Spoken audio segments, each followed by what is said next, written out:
Bonsoir. Je suis féministe. Et non, ça ne veut pas dire que j'ai les cheveux gras, des poils sous les bras et un gros tablier de sapeur. Non. Féministe, en fait, ça veut juste dire que tu penses que les hommes et les femmes devraient avoir les mêmes droits, les mêmes libertés et le même salaire. Pas vrai, les filles? Voilà.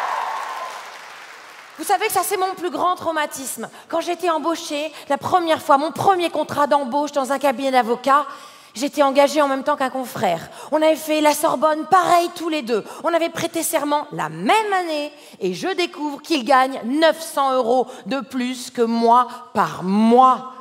Et là, je me suis dit, Caro, tu connais enfin le prix d'une bite? Eh ben, je vous le dis, c'est 900 balles par mois. 900 balles par mois, sérieusement, messieurs? Non, mais ça coûte aussi cher que ça à l'entretien, votre...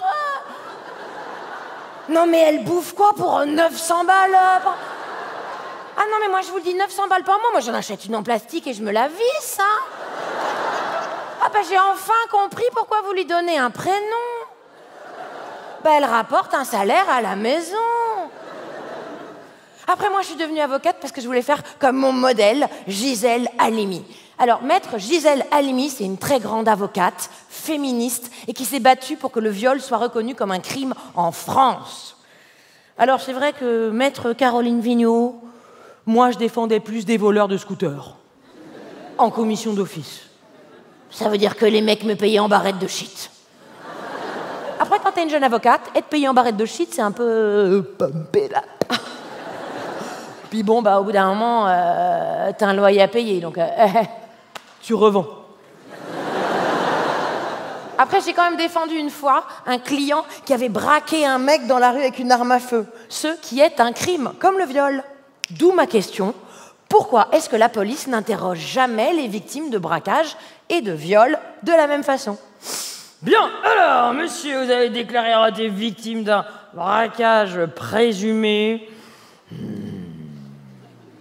Vous êtes sûr, hein, vous voulez pas laisser croire que vous vouliez lui donner votre argent?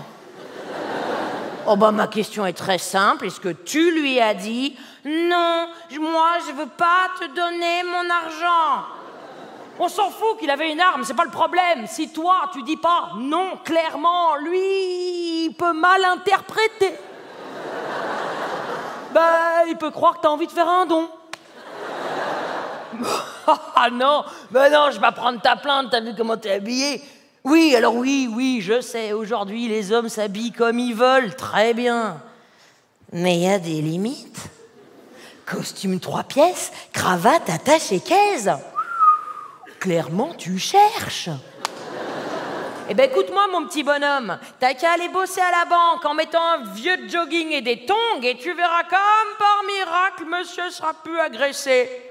Eh ouais, qui pisse contre le vent, se mouille les dents.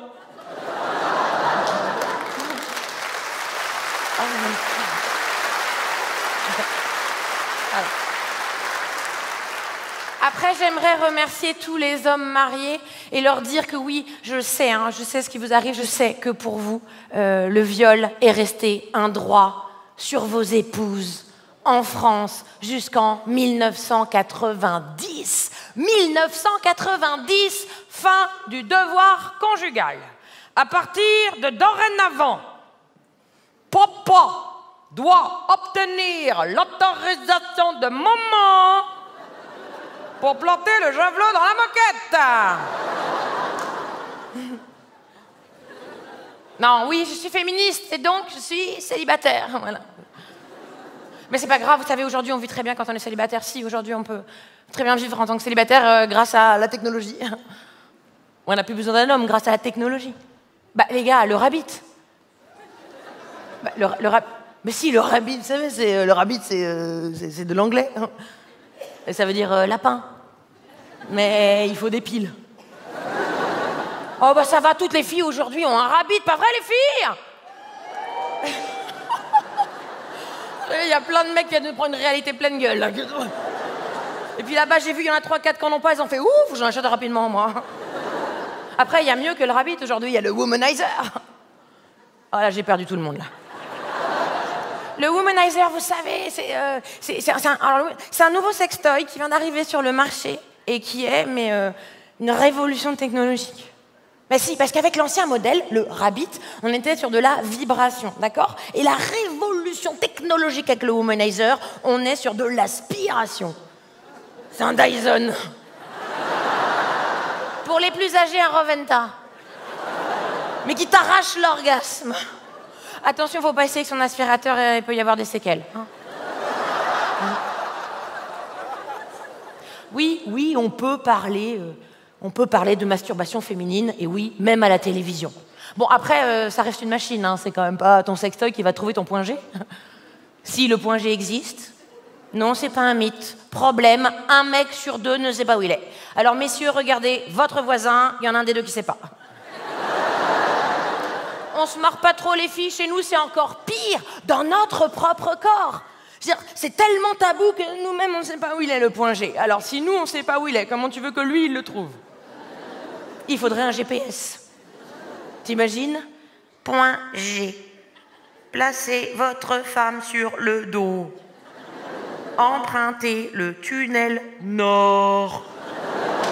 Si vous prenez le tunnel sud, faites demi-tour dès que possible.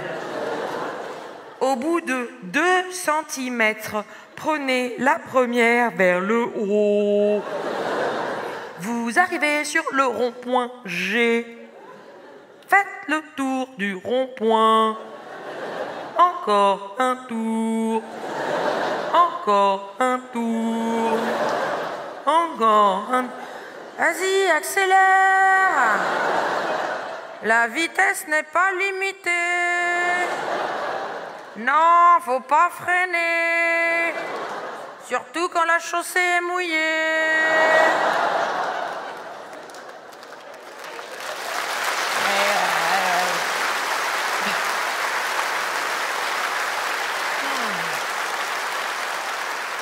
Je sens qu'il y en a plein qui vont prendre la route ce soir.